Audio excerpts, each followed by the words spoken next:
¿Qué tal, amigos en las redes sociales? Soy la abogada fiera, Tania Silva, aquí de nuevo contestando sus preguntas. Veamos entonces, a ver si la señal ahora nos está ayudando. Vamos a darles unos cuantos minutitos para que se vuelvan a conectar acá y que envíen sus preguntas. Antes de contestar una de la ley de los 10 años, que es tan importante que entiendan. Así que vamos a esperar un poco para ya contestar. Pero mientras tanto, voy a contestar las preguntas que ya nos han llegado a nuestras redes sociales. Así que continúa. Tengo 2 hijos nacidos en Estados Unidos. Quiero que me puedan conseguir una beca para mis hijos. ¿Cómo pueden ellos conseguir una beca para irse a estudiar a los Estados Unidos?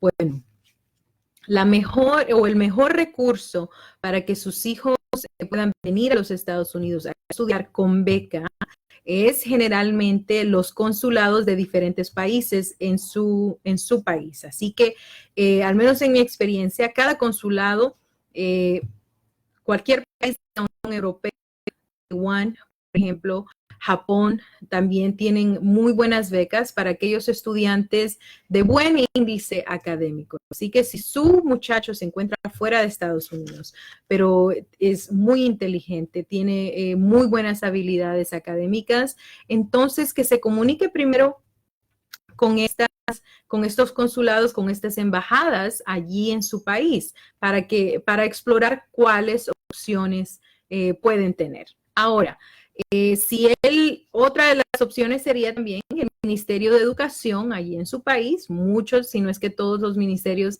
de educación de cada país mantienen una lista de esas oportunidades de estudio. Asimismo, si en la escuela, en el colegio donde ellos se encuentren, tienen esa opción de pedir, sino que tengan esa opción de un consejero. Muchos de los colegios tienen. Los consejeros, parte de su trabajo es eso, mantener esa lista, conocer en qué lugares los estudiantes pueden calificar para unas becas. Pero es mucho trabajo que tienen que hacer los estudiantes, pero sí hay muchas becas disponibles. Lo mismo aplica para aquellos jóvenes que se encuentran dentro de Estados Unidos, que quieren asistir a la universidad, que están sacando muy buenas becas, que piensan que quizás porque no tienen papeles, piensan que no van a poder recibir becas. Eso es completamente falso. Claro, hay ciertas becas, como por ejemplo las que da el gobierno directamente, que sí requieren que tenga usted papeles, pero no todas. Hay muchísimas becas de organizaciones o de individuos privados que no requieren papeles, nada más requieren mérito académico. Pero como le digo, igual como aquellos jóvenes que se encuentran fuera, los que se encuentran aquí dentro tienen que hacer su tarea y encontrar esas becas. Créanme cuando les digo que sí es posible. Una de mis hermanas que estudió medicina, nos reíamos mucho de ella porque parte de su trabajo todos los fines de semana era buscar becas, porque ella tenía muy buen índice académico y créanlo o no, nunca trabajó durante todo el tiempo de su carrera estudiantil porque tenía becas. Pero es bastante trabajo y tienen que hacer mucha investigación al respecto. Pero allí están, que es lo importante. Hay oportunidades, pero uno tiene que ir y buscarlas. Así que ya ahora que parece que tenemos mejor comunicación, se ha despejado un poquito el cielo, tal vez ojalá que eso no nos moleste con la señal. Hablábamos acerca de los 10 años, de la famosa ley de los 10 años. Y como les decía, no voy a entrar en detalles porque tenemos un video en nuestro canal de YouTube acerca de la ley de los 10 años, pero en resumen, desafortunadamente sí existe esa opción para aquellas personas que ya han estado aquí 10 años, que son una persona de buen carácter moral y una persona que tiene familiares inmediatos que lo necesitan aquí en Estados Unidos. Sí existe esa opción, se llama la cancelación de remoción, conocido comúnmente como la ley de los 10 años. Pero esa opción únicamente está disponible para aquellas personas que ya se encuentran enfrente de un juez. Así que para aquellos que tienen la suerte, que no han caído en una redada, que no están en un proceso de deportación, no es esa alternativa. Esa alternativa únicamente existe, como le digo, para aquellas personas que ya están detenidas, que ya están en un proceso de deportación. Si usted no está en un proceso de deportación, no importa qué tan perfecto sea su récord, desafortunadamente no puede pedir este beneficio porque no está disponible para usted. En cierta, y lo hemos hecho anteriormente, en ciertos casos, cuando yo sé que es un caso bastante fuerte de cancelación, una de las medidas, y es muy extremo, que hemos hecho, es que vamos con el cliente con migración para pedirle a migración que le dé una deportación al cliente y así de esa manera iniciar un proceso en la corte. Pero estos son casos muy extremos. No lo recomiendo que usted lo haga, particularmente hoy en día en la que pues el ambiente es bastante anti-inmigrante y pues sí se está poniendo en riesgo usted de que no solamente lo deporten, sino que también lo detengan. Si han escuchado las noticias, justamente esta semana es algo que cambiaron en las cortes. Anteriormente sí se permitía pedirle a un juez de migración que reconsiderara el monto de una fianza. Ahora la migra va a tener la opción plena o la discreción plena de decidir si usted va a pelear su caso detenido o si ellos le van a dar la fianza, ya no va a ser el juez. Así que pongan mucha atención, cada semana las cosas en inmigración están cambiando y desafortunadamente no para bien. Ahora, Yulisa nos pregunta, mi esposo fue con la jueza ayer, pero le dijo que le dejaba la cita para el 1 de mayo, ya que él está pidiendo asilo político, pero se fue hace 11 años para allá, pero lo deportaron. Solo entrando ahí, ¿cómo mira esa situación, abogada? Pues no entiendo muy bien los detalles del caso, Yulisa, pero hay muchas razones por las que el juez puede decidir posponer una audiencia. Espero que su esposo tenga un abogado, por lo menos que vaya a una consulta con un abogado para discutir su caso. Si su esposo no ha presentado muchas evidencias, puede ser que por eso hayan extendido la audiencia. Es muy importante que él trate de hacer memoria. Yo sé que muchos de mis clientes, y les sucede a ellos también, si no fueron con un abogado, están tan nerviosos que se olvidan absolutamente de todo. Por eso es importante tener a alguien ahí, o es otra de las razones que es importante tener a alguien ahí representándolo, porque usted va a estar nervioso, el abogado no, y el abogado puede prestar atención a la razón, por ejemplo, en el caso del esposo de Yulisa, de por qué extendieron esa cita. El hecho de que su esposo haya estado aquí hace 11 años, sí puede ser que afecte el caso de asilo, pero si él califica para un asilo, digamos que él califica para asilo y el único error que tiene pues fue esa entrada ilegal anteriormente, aunque no le dieran el asilo, le van a dar algo que se llama withholding of removal, que traducido sería un poquito así como suspensión de la deportación, y aunque le dieran, si califica para asilo, aunque haya tenido esa entrada ilegal, le van a dar la suspensión. Y lo que la suspensión hace es que le da a él un permiso de trabajo y lo protege de la deportación. Es muy parecido al TPS en ese sentido, siempre y cuando él no cometa un delito, la suspensión es permanente. Ahora, soy ciudadana, nos dice María, y quiero pedir a mi mamá, ella tiene 88 años, cuánto tiempo tarda, y ella tiene que estar en México o tiene que sacar un permiso para viajar a los Estados Unidos. Yo estoy en Houston. Bueno, María, como ciudadana, claro que puede pedir a su mamá, no importa qué edad tenga, y lo bueno es que las peticiones de familiares inmediatos, y sus padres son familiares inmediatos, son las más rápidas. Ahora, en México en particular, pues como les decía, México, la China, la India y las Filipinas tienen su propia tabla de tiempos de espera porque la mayoría de las solicitudes vienen de esos 4 países. Así que México tiene un tiempo de espera de yo diría que de 10 a 18 meses, así que de cerca de año a año y medio ya para que usted se traiga a su mamá.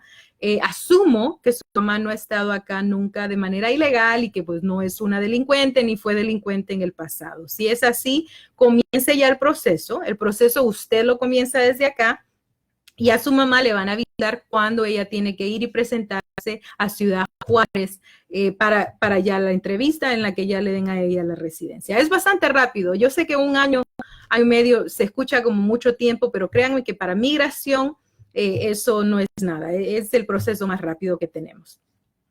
Pedro nos pregunta, ¿cuánto tiempo después que uno pone las huellas para la visa U le dan la respuesta.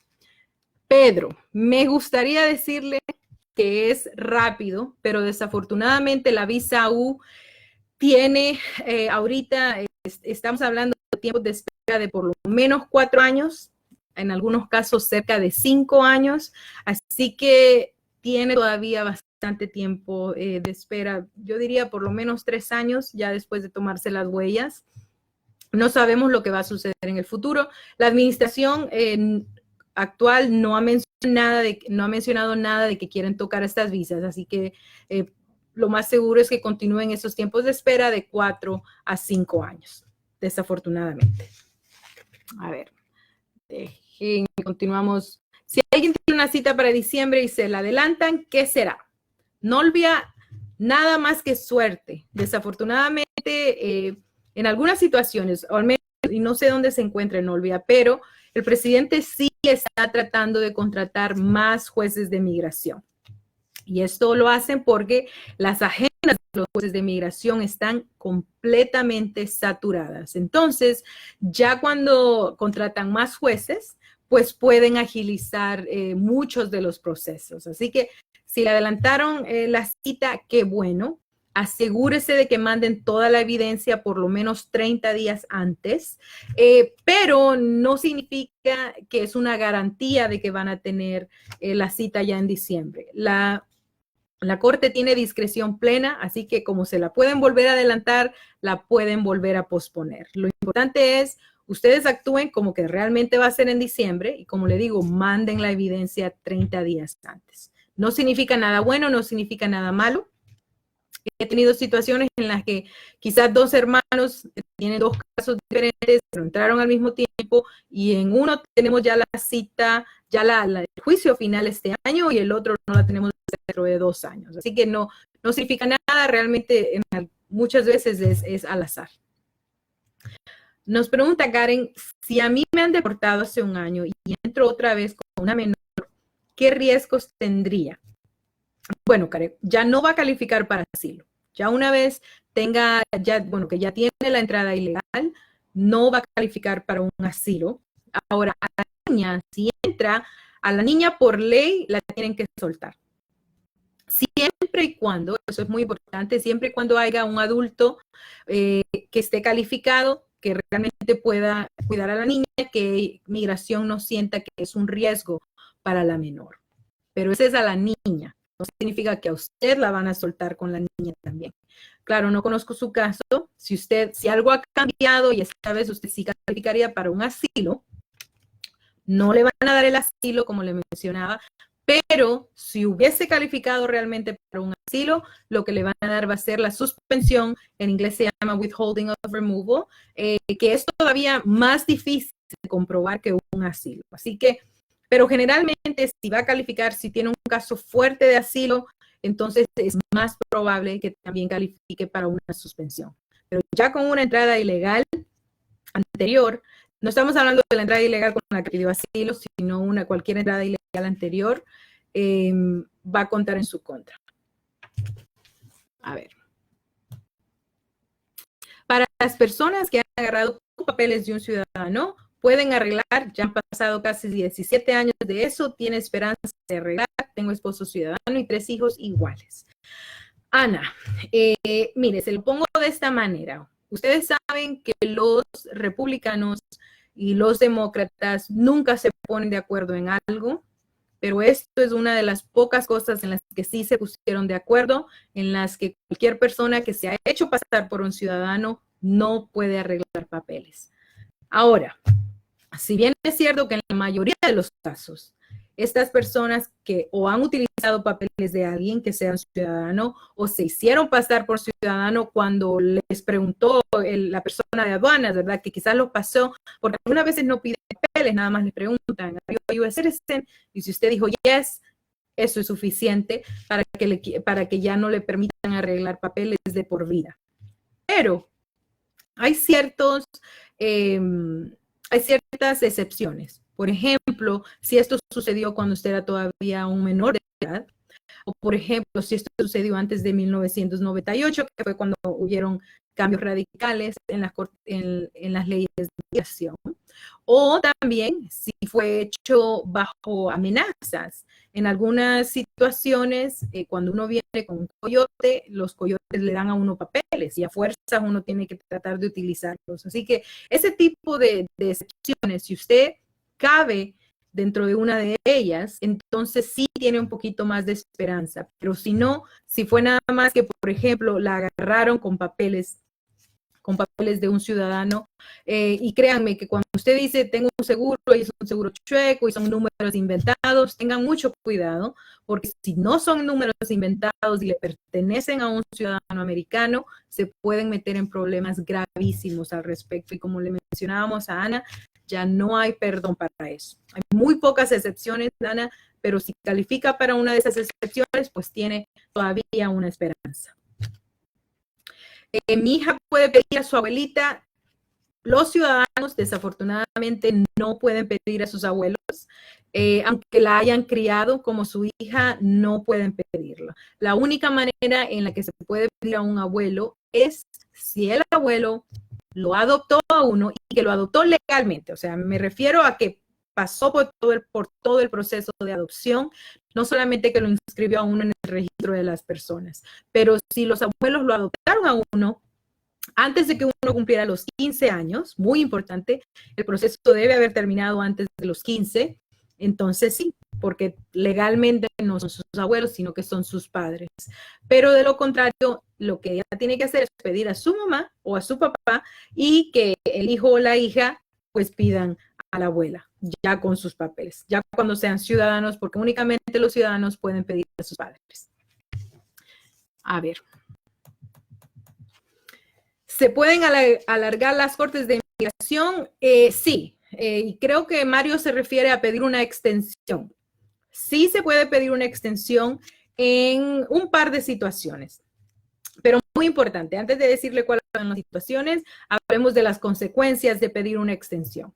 Si la extensión la da la Corte de Migración, como hablábamos anteriormente, ¿verdad? Que a veces la agilizan o a veces la alargan, no hay ningún problema. Ellos pueden hacer lo que les dé la gana, no hay ninguna consecuencia al respecto.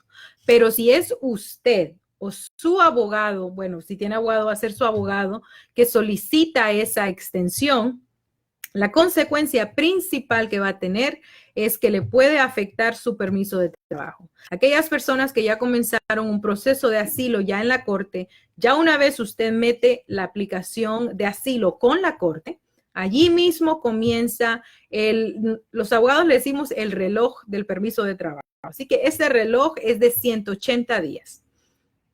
Desde el momento en el que ya se presenta su aplicación de asilo con la corte. Así que comienzan esos 180 días y ya después se puede pedir su permiso de trabajo. Pero, ¿qué pasa cuando se pide una extensión? Automáticamente la corte va a pausar ese reloj y usted no va a poder obtener un permiso de trabajo. Así que únicamente se deben pedir extensiones en la corte si es una situación de gravedad. Por ejemplo, obviamente que usted está en un hospital. O por ejemplo, si usted está esperando un bebé y usted sabe que dentro de ese tiempo más o menos es cuando le va a tocar dar a luz, eso es completamente válido. Y generalmente, digo generalmente porque como todos sabemos, depende mucho de qué individuo le toque de juez, pero generalmente si es una situación por su salud, por ejemplo, entonces el juez va a darle la extensión y no va a pausar el reloj de su permiso de trabajo, generalmente. Pero si el juez quiere, sí puede parar y evitar que le den su permiso de trabajo. Ahora, otra situación que es muy válida para pedir que le extendan o que pausen, no que pausen, perdón, sino que una extensión para su corte de migración es, de nuevo, problemas de salud, pero quizás algo, por ejemplo, si le acaban de diagnosticar una enfermedad grave, un cáncer, o algo por lo que usted tenga realmente pasar por varios tipos de, bueno, no solamente un periodo de recuperación, sino diferentes tipos de tratamiento.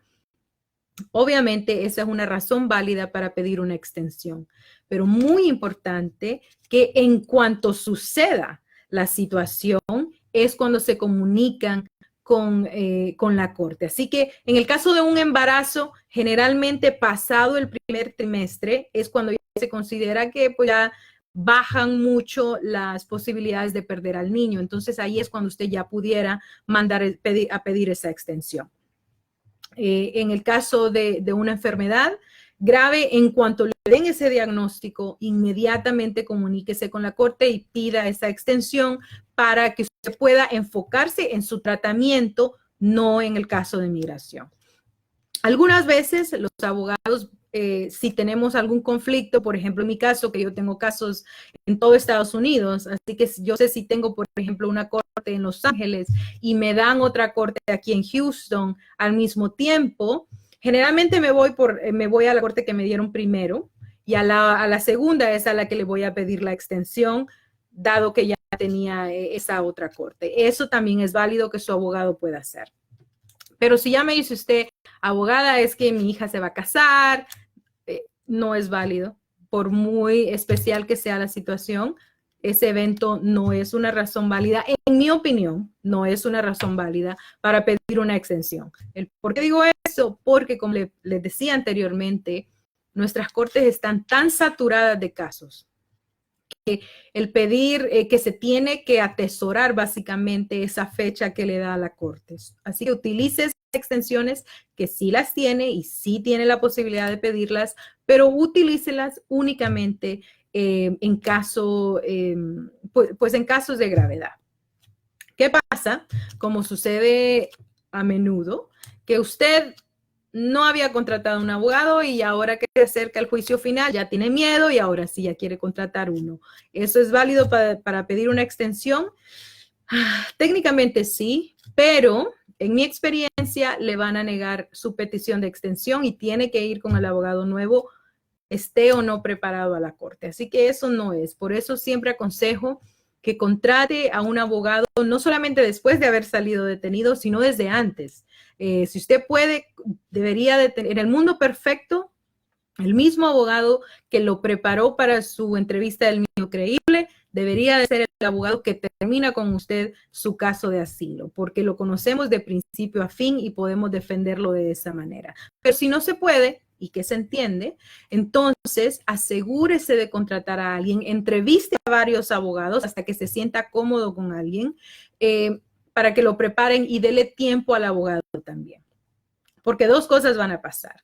Cuando usted viene, y le voy a dar el ejemplo nada más de nosotros aquí en nuestro despacho, cuando vienen personas que necesitan representación y vienen con poco tiempo, entonces obviamente tengo que dejar otros casos atrás para poder enfocarme en su caso. Y lo que eso significa es que voy a cobrarle más. Eso es completamente normal. Así que ahórrese ese dinero. Mejor busque a un abogado que lo pueda representar con tiempo. Es muchísimo mejor y aumenta obviamente las posibilidades de ganar su caso si uno se puede preparar mejor para su caso. A ver, ya me regué hablando de alargarme en las cortes. Quiero irme y pedir asilo porque tengo miedo a amenazas de muerte. ¿Qué se puede hacer en ese caso? Daisy nos pregunta dos cosas. Y hablemos del asilo. El tener amenazas de muerte por sí solo no es suficiente para pedir asilo. Incluso, aunque fueran situaciones todavía peores, aunque fueran más que amenazas, si Daisy me dijera, por ejemplo, abogada, me violaron, abogada, me han hecho esto y lo otro, eso no es suficiente. Eso es nada más la mitad de los requisitos para obtener un asilo. Mi siguiente pregunta para Daisy va a ser, ¿por qué? ¿Por qué la están amenazando? ¿Por qué? No es el caso de ella, pero por ejemplo, ¿por qué pasó esa violación? ¿Por qué se ensañaron con usted en particular? Y al menos para el asilo, únicamente hay 5 razones: su raza, religión, nacionalidad, opinión política y membresía en un grupo social determinado. Las primeras 4 se entienden fácilmente, ¿verdad? La raza. ¿Cuál es su raza? ¿Usted es indígena? ¿Usted es blanco? ¿Usted es negro? Esa es su raza.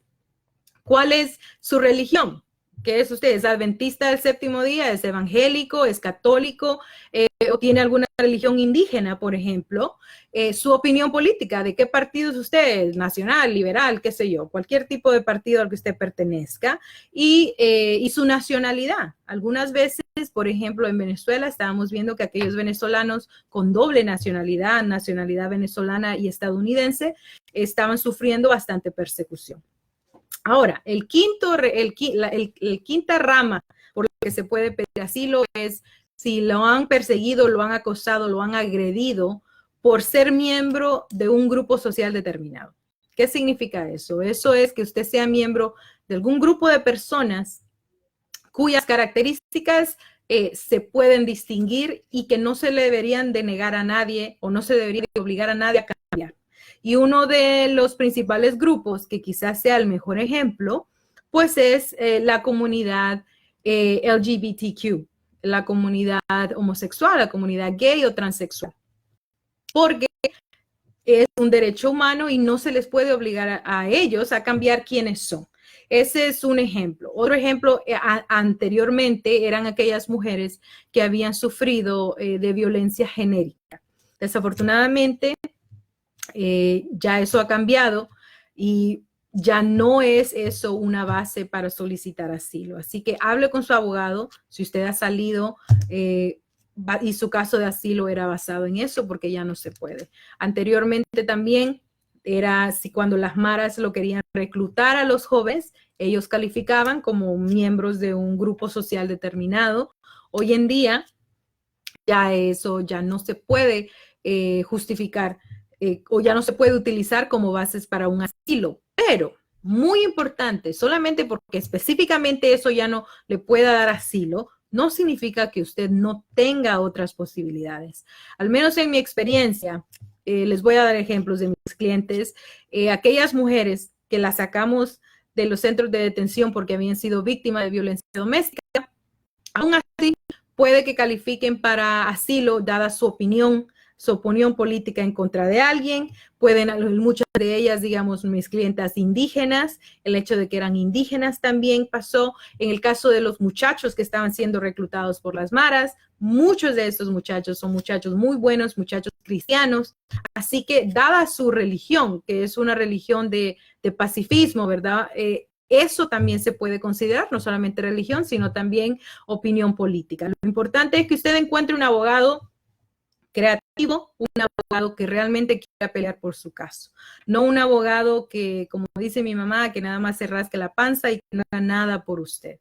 Y usted sabe quién es esa persona. Si usted no se siente cómodo con su abogado tiene que interrogarlo, tiene que saber para arriba y para abajo todo de su caso. Si no es así, no es un buen abogado. Un abogado también debe presentarse a tiempo a su corte. Si usted perdió su corte porque el abogado no le avisó o porque el abogado no se presentó y le dieron una orden de deportación, llámeme, que yo demando a esos abogados. Y le da la oportunidad también a usted la corte de reabrir su caso para pelearlo con un abogado que realmente lo defienda. A ver, Azaria nos pregunta. Mi hermano fue a corte y le dieron una aplicación de asilo para llenarlo y necesitará un abogado. ¿Qué probabilidades hay de ganar el caso? Pues no me dicen nada de detalles acerca del caso, Azaria, así que no les sabría decir qué posibilidades tiene su hermano. Lo que sí le voy a aconsejar, como estábamos hablando anteriormente, es que él entreviste a varios abogados de inmigración y que contrate con el que se sienta más cómodo. Lo que va a hacer su abogado es llenar la solicitud de asilo y presentarla cuanto antes a la corte, incluso antes de la corte de su hermano.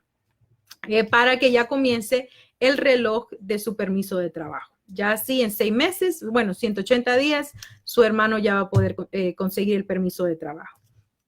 En cuanto a las posibilidades de que pueda obtener asilo o no, pues no sé todavía porque no sé los detalles del caso.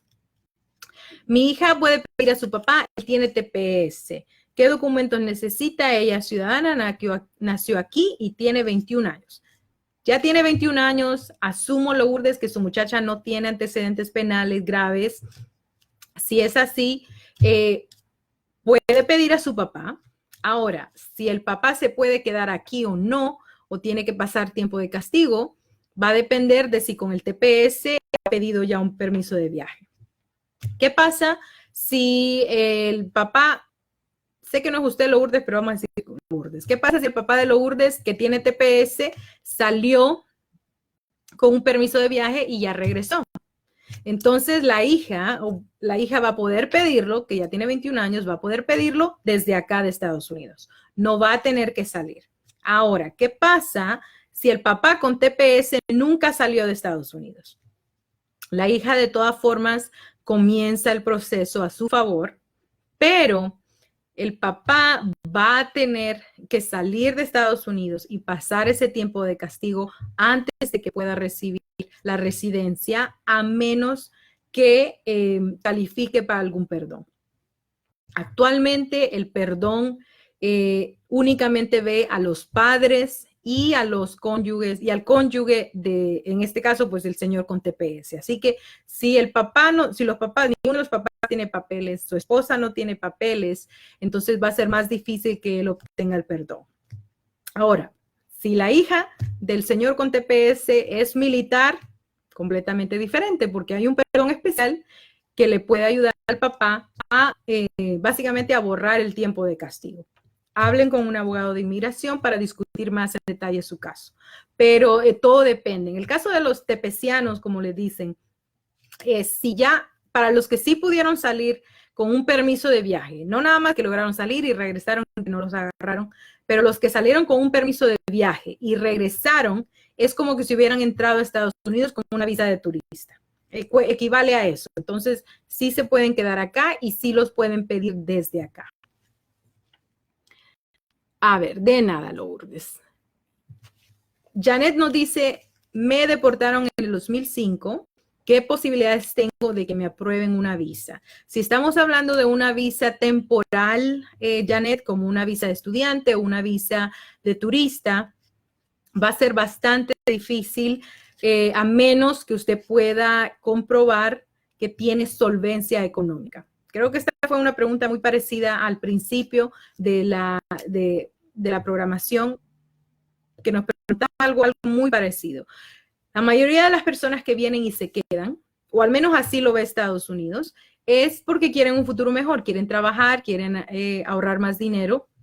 Entonces, si ya se fue, ya se regresó a su país, tiene que convencer a Estados Unidos que tiene la solvencia económica para quedarse en su país, no para venir y de nuevo quedarse acá trabajando. Así que las posibilidades van a depender de su habilidad para demostrar esa solvencia económica.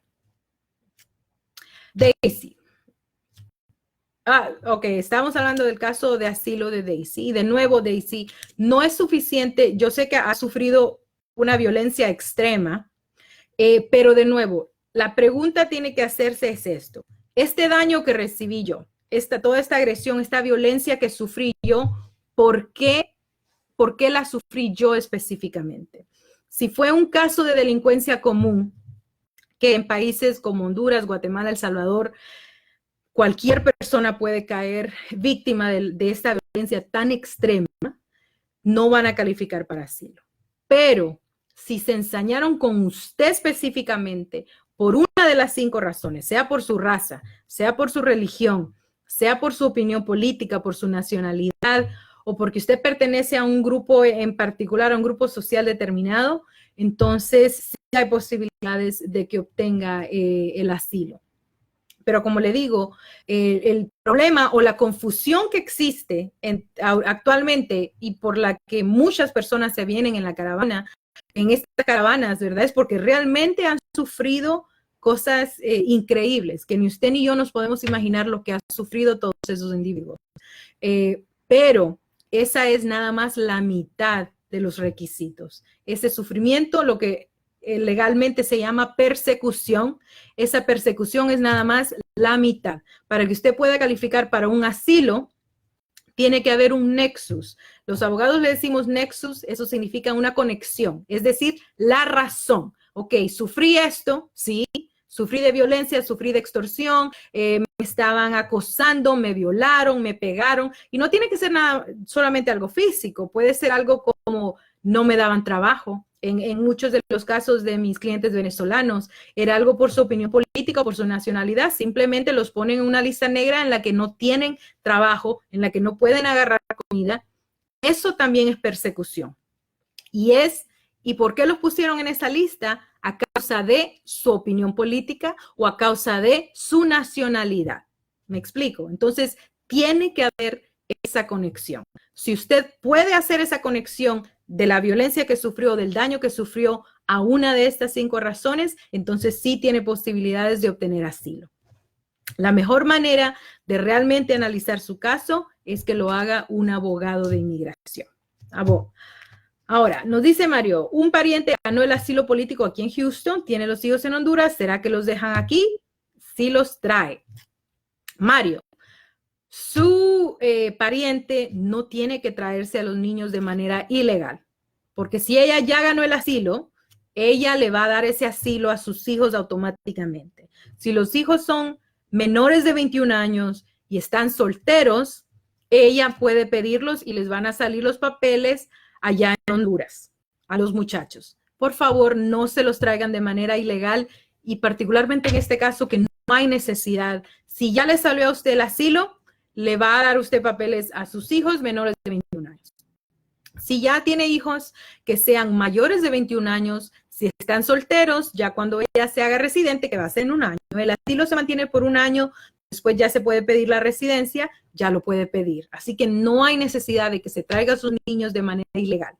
No en este caso, Mario, así que dígale a su pariente que ya comience el proceso para pedir a los niños. Es bastante rápido, generalmente se tarda de 9 a 10 meses ya para traerse los muchachos. No hay necesidad de hacerlo de manera ilegal.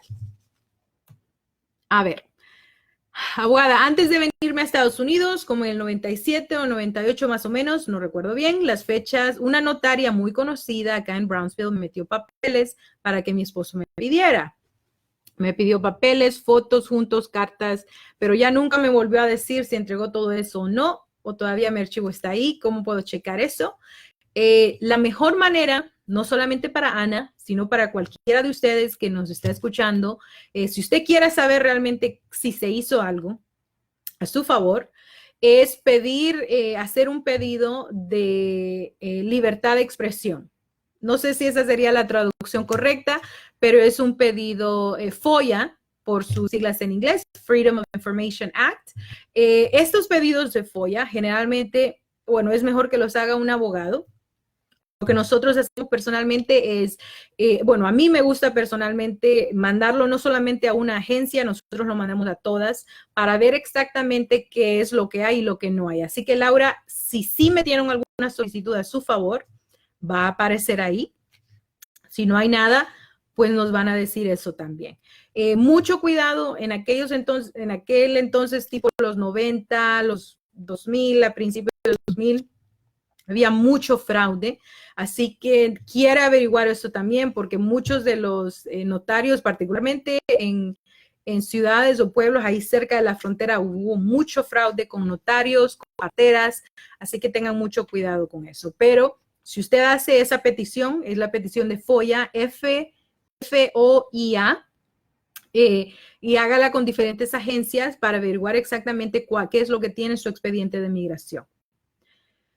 A ver, nos preguntaban, bueno, ya hablamos, a ver. Azaria nos decía que su hermano está detenido y la aplicación se la dieron con el juez. Entonces, si están detenidos, muchos de los centros de detención sí tienen abogados voluntarios, que averigüe su hermano a ver si hay brigadas de abogados voluntarios que van ahí.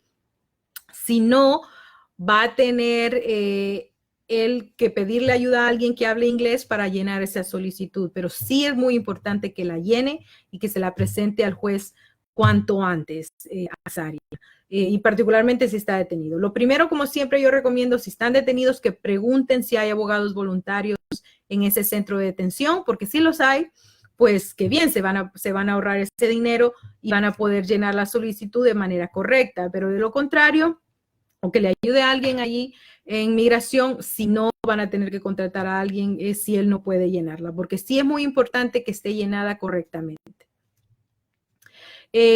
¿Cuánto cuesta la consulta de un caso o una cita en nuestra oficina? Las consultas, a ver, es que no me sé los precios. Creo que cuesta, para una consulta de 20 minutos, que es la mayoría de las consultas, no tenemos que tomarnos tanto tiempo, son $40. Pero siempre me gusta hacer este tipo de trabajo comunitario, así que aprovécheme cuando estemos conectados, hágame su pregunta y se va a ahorrar esos $40. Pero no damos consultas gratis. Hago muchísimo trabajo en la comunidad, muchísimo trabajo pro bono, así que las consultas sí son pagadas. Pero en estos momentos, cuando estamos en vivo en Facebook, pues obviamente aprovechen, como le digo, porque sí las puedo contestar de manera gratuita. A ver, soy mamá de ella, entonces tiene que salir a su país, nunca salió a Honduras, a él le dijeron que saque un permiso de salida y cuando entre muchacha a pedir a su papá. El problema con los tepecianos ahorita es que ya han puesto más restricciones para los permisos de viajes de tepecianos. Entonces, como le decía, si él nunca salió, Lourdes, entonces va a ser difícil porque tiene ese tiempo de castigo. Pero si le logran aprobar el permiso de viaje, porque no puede salir a menos que tenga el permiso de viaje en mano. Si tiene el permiso de viaje en mano, entonces qué bueno, ya puede salir. Que no salga sin ese permiso, pero ese va a ser el siguiente paso para él. Un número donde podemos contactarla, claro que sí, es el 832-633-0900.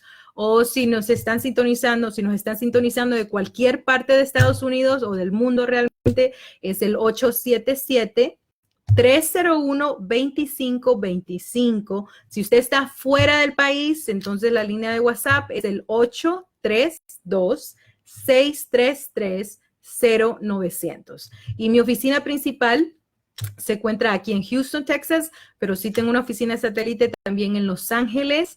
Y como les mencionaba antes, pues nuestros clientes vienen de todas partes del mundo y de todos los estados. Así que tomamos casos, si tiene que ver con migración, esa es mi especialidad y esos son los casos que tomamos. Desde visas de inversionistas hasta casos de asilo, peticiones familiares. Si tiene que ver con migración, esa es nuestra especialidad.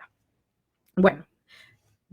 Perfecto, continuamos. Creo que todavía me quedan 5 minutitos antes de despedirme y ya vamos a contestar las siguientes que teníamos acá.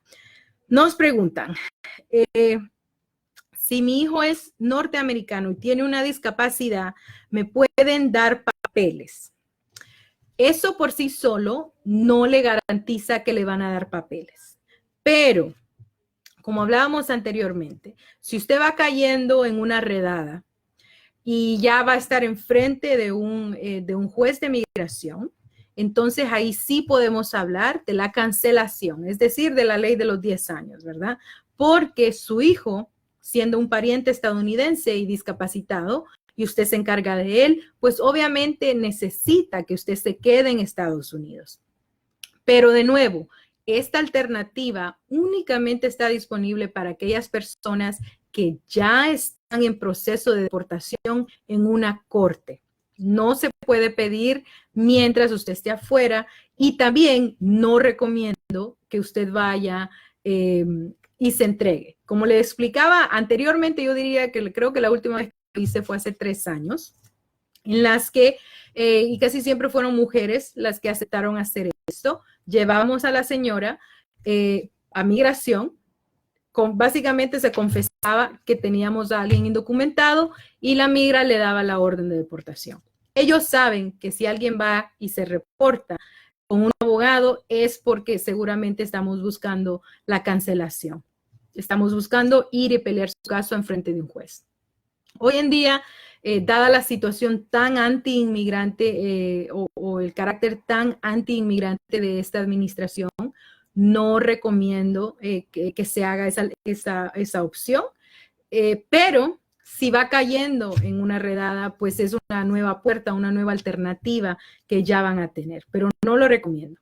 Así que desafortunadamente en el caso de esta señora que tiene un niño discapacitado, un muchacho discapacitado, tendrá que seguir esperando, pero ella no puede comenzar el proceso. Ahora, ¿qué pasa si ella entró, digamos, con una visa?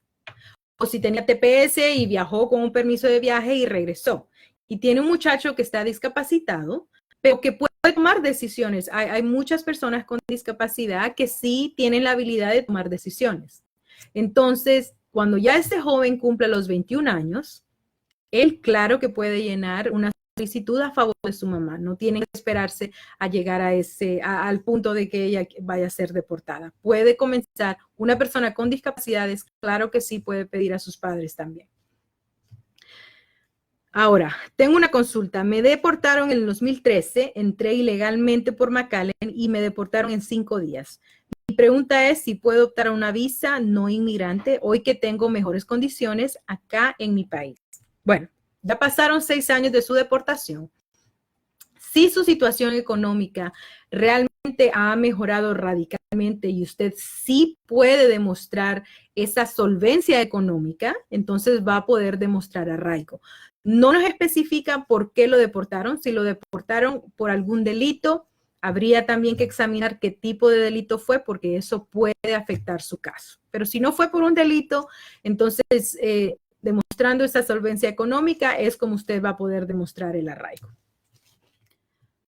Ok, creo que ya me están haciendo ruidos de que tengo que terminar. A ver si podemos contestar por lo menos estas últimas 2 preguntas.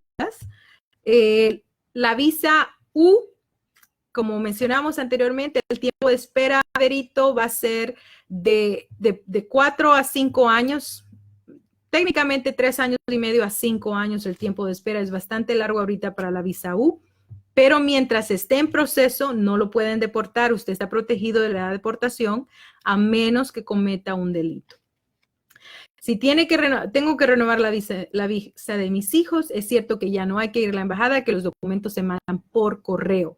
No olvide, todo depende. Cada embajada es diferente. No sé de dónde sea usted, pero llame a la embajada directamente y pregúnteles cuáles son los requisitos. Generalmente, si va a hacer una renovación, quizás le van a pedir a usted que vaya en persona con los niños si son menores de edad. Pero, por ejemplo, acabo de renovar una visa de trabajo en Milán, en la embajada de Estados Unidos en Milán.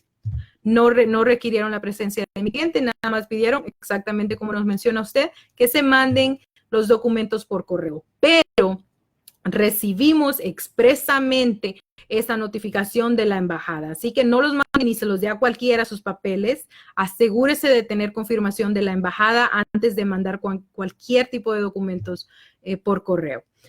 A ver, Marco, si su prima ganó asilo, tiene 2 hijos menores de edad, si ella los trae ilegalmente, los dejarán aquí en Estados Unidos. Marco, nos hicieron una pregunta muy parecida anteriormente. Y sería una tontería de parte de su prima traerse a los niños ilegales. Porque si ella tiene asilo, ella le puede dar papeles a esos muchachos desde Honduras. No hay necesidad de que los niños se vengan. Ya de 6 a 9 meses a esos muchachos les van a salir los papeles. Así que dígale que por favor no cometa esa tontería de poner a esos niños en peligro cuando no hay necesidad de hacerlo. Por favor. Así que con ese regaño, por eso me dicen la abogada fiera, los dejo. Saben que estamos aquí para servirles. De nuevo, mi despacho principal se encuentra en Houston, pero tomamos casos en todo Estados Unidos. Si tiene que ver con migración, esa es mi especialidad. 832-633-0900 es nuestra línea de WhatsApp y 877-301-2525 es nuestra línea de las operadoras. Así que llámenos si quiere hacer una consulta privada para ya discutir más en detalle su caso. Cuesta $40 por 20 minutos. De lo contrario, si no quiere, no hay ningún problema. Espérenos la próxima semana en la que estaré contestando más preguntas de migración. Soy la abogada fiera Tania Silva. Recuerde, mi compromiso es educarlos para que sepan defenderse y que no tengan que cometer tonterías ni poner a sus familiares en peligro. Estoy aquí para defenderles. Si no nos han dado un like en Facebook, por favor, hágalo ya. Mándenos sus preguntas que las vamos a leer. Yo sé que tengo muchas todavía que no hemos terminado, pero lo vamos a hacer. Regálenos un like. Cuéntenme qué les parece el nuevo comercial que pusimos.